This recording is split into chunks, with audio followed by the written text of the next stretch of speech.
ভারতের আসামের রাজনৈতিকভাবে মুসলমানদের পা ভেঙে রাখার কথা জানালেন মুখ্যমন্ত্রী হিমন্ত বিশ্ব শর্মা। পশ্চিমবঙ্গের বিধানসভা নির্বাচনে বিজেপির প্রার্থীর পক্ষে প্রচার সভায় যোগ দিয়ে বললেন, বিধানসভায় জিতলে এ রাজ্যেও গরুর মাংস নিষিদ্ধ করবে বিজেপি। বিপরীতে তৃণমূল কংগ্রেস বলছে, এবার আসন আরও বাড়বে।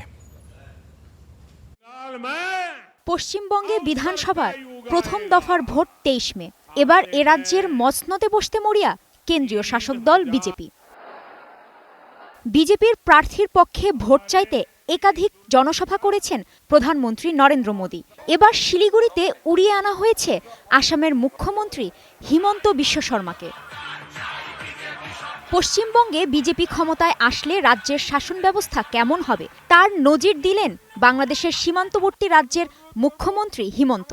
বললেন, আসামে মুসলিমদেরকে রাজনৈতিকভাবে কোমর ভেঙে রেখেছেন।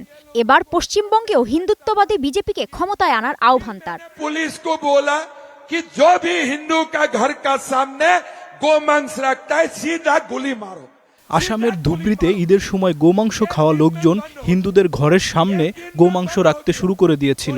আমি পুলিশকে বলেছি যে হিন্দুদের বাড়ির সামনে গোমাংস রাখবে, দেখলেই সোজা গুলি মারবে। একদিনে গোমাংস রাখা বন্ধ হয়ে গেছে। আসামে আমি রাজনৈতিকভাবে মুসলমানদের পা ভেঙে রেখেছি। আমি এবার ভোটের সময় বলছি, দেখো ভাই, আমাকে ভোট দিতে হবে না, তোমাদের ভোট আমি চাই না। ভোটের পর আমি রাজনৈতিকভাবে তোমাদের কোমর ভেঙে দেব। আমার মুসলিমদের কোনো ভোট লাগবে না, আমার ভারতীয় সনাতনী হিন্দুদের ভোট লাগবে।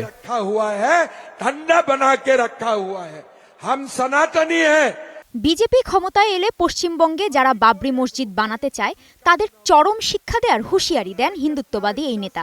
সমালোচনা করেন মুখ্যমন্ত্রী মমতা বন্দ্যোপাধ্যায়েরও। হিমন্তের অভিযোগ, মুসলমানদের বাড়তি সুবিধা দেন তৃণমূল নেত্রী। ये जो ममता दीदी है ना, दिन भर झूठ बोलते रहते हैं, मोदी जी को गालियां देते हैं। এই যে মমতা দিদি আছেন, সব সময় মিথ্যা কথা বলেন। মোদিজিকে সকালবেলা গালি দিতে থাকে আর বিকেলবেলা বাংলাদেশি মুসলমানদের কোলে তুলে রাখেন। বাংলাদেশ ভারত সীমান্ত পুরো খোলা রয়েছে। সারাদিন বাংলাদেশিরা পশ্চিমবঙ্গে আসছে, আর বাংলাদেশি মুসলমান আসার কারণেই মুসলমানদের সংখ্যা প্রতিদিন বাড়ছে। ত্রিপুরায় বিজেপি সরকার আছে, আসামেও আছে বিজেপি সরকার। পশ্চিমবঙ্গ যদি বিজেপি সরকার চলে আসে, তাহলে সবাই মিলে অনুপ্রবেশকারীদের লাথি মেরে দেশ থেকে ভাগিয়ে দেব। খোলা है, বাংলাদেশি মুসলমান দিন ভর আতে हैं।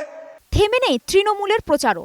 এবার আসন আরও বাড়বে বলে আত্মবিশ্বাসী দলটি। কোচবিহারের জনসভায় কেন্দ্রীয় সরকারকে নিশানা করে মমতা বলেন, রাজ্যের পর তৃণমূল এবার দিল্লি দখল করবে।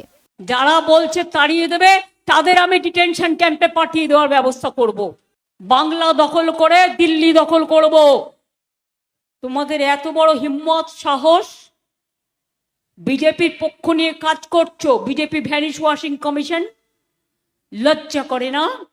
২০২১ সালের বিধানসভা নির্বাচনে ২৯৪ আসনের মধ্যে তৃণমূল জেতে ২১৫টি আর বিজেপি পায় ৭৭টি। সরকার গঠন করতে না পারলেও দারুণ সাফল্য তোলে গেরুয়া শিবির। কারণ আগেরবার ২০১৬ সালের বিধানসভায় দলটির আসন ছিল মাত্র ৩টি। কাজী শাহরিন, স্টার নিউজ।